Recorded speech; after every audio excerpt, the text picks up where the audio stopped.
December 5ஆம் தேதி அமித்ஷா தமிழகம் வருகிறார்.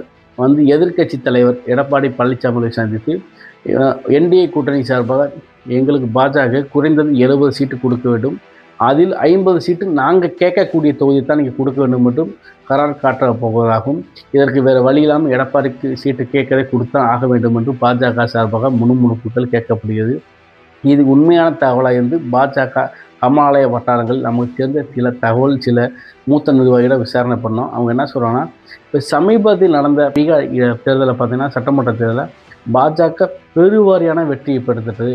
அதே மாதிரி பார்த்தீங்கன்னா, கேரளாவில் நடந்த உள்ளாட்சி தேர்தலில் அங்கே பாஜக காலை ஊண்ட முடியாது, இடதுசாரிகளாக சொன்னாங்க. ஆனால் இன்றைக்கி பார்த்தீங்கன்னா, பாஜக எங்களுக்குன்னு தனி ஒரு செல்வாக்கு அங்கே கேரளாவில் வளர்த்துறது.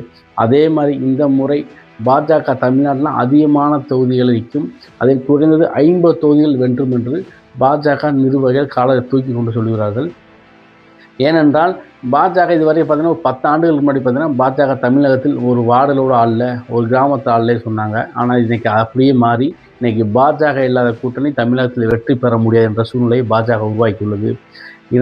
இந்த வரக்கூடிய இந்த 26 சட்டமன்றத்தில் 50க்கும் மேற்பட்ட தொகுதியில் பாஜக கண்டிப்பாக ஜெயிக்கும். இங்கே கூட்டணி ஆட்சி, அது பாஜக கூட்டணியோடு தான் நாங்கள் ஆட்சி அமைக்க முடியும். எங்களை மீறி இங்கே தமிழகத்தில் யாரும் ஆட்சி அமைக்க முடியாது. பாஜகவை சேர்ந்த மூத்த நிர்வாகிகள் கூறுறாங்க. இதே மாதிரி தமிழகத்தில் இந்த 2014க்கு அப்புறம் நடந்த அனைத்து தேர்தலையும் பார்த்தீங்கன்னா பாஜக தான் ஜெயிச்சிருக்கு. பாஜக இல்லாமல் எந்த மாநிலத்தையும் யாரும் ஆட்சி அமைக்க முடியாது அப்படின்ற முறையில் சொன்னாங்க. ஏன்னா இங்கே இருக்கக்கூடிய தலைவர்கள் அனைவரும் பார்த்தீங்கன்னா அவ்வளோ கடினமாக வேலை பார்த்துருக்காங்க. இந்த சுமார் 5 ஆண்டுகள் பார்த்தீங்கன்னா எங்களுக்கு கீழ் மட்டத்திலேருந்து அடிமட்ட பேஸ் மட்டத்திலேருந்து பார்த்தீங்கன்னா ரொம்ப கட்சியோட கட்டமைப்பு மிக ஸ்ட்ராங்காக உள்ளது. கண்டிப்பான முறையில் நாங்கள் தென் மாவட்டங்களில், அதுவும் பார்த்தீங்கன்னா கொங்கு மண்டலங்களில் கண்டிப்பான முறை அதிகமான தொகுதியில் நாங்கள் கண்டிப்பாக ஜெயிப்போம். தென் மாவட்டங்களில் மதுரை, திருநெல்வேலி, கன்னியாகுமரி இங்கெல்லாம் பார்த்தீங்கன்னா எங்களுக்கு அதிகமான சீட்டு கிடைக்கும். கிடைத்தால் கண்டிப்பான முறையில் நாங்கள் ஜெயிப்போம். குறைந்தது 50க்கும் மேற்பட்ட சட்டமன்றத்திலும் உறுப்பினர்களை இந்த முறை சட்டமன்றத்துக்கு நாங்கள் அனுப்பி ஆவோம். 2031 தனி பெரும்பான்மையில் நாங்கள் தான் ஆட்சி அமைப்போம்.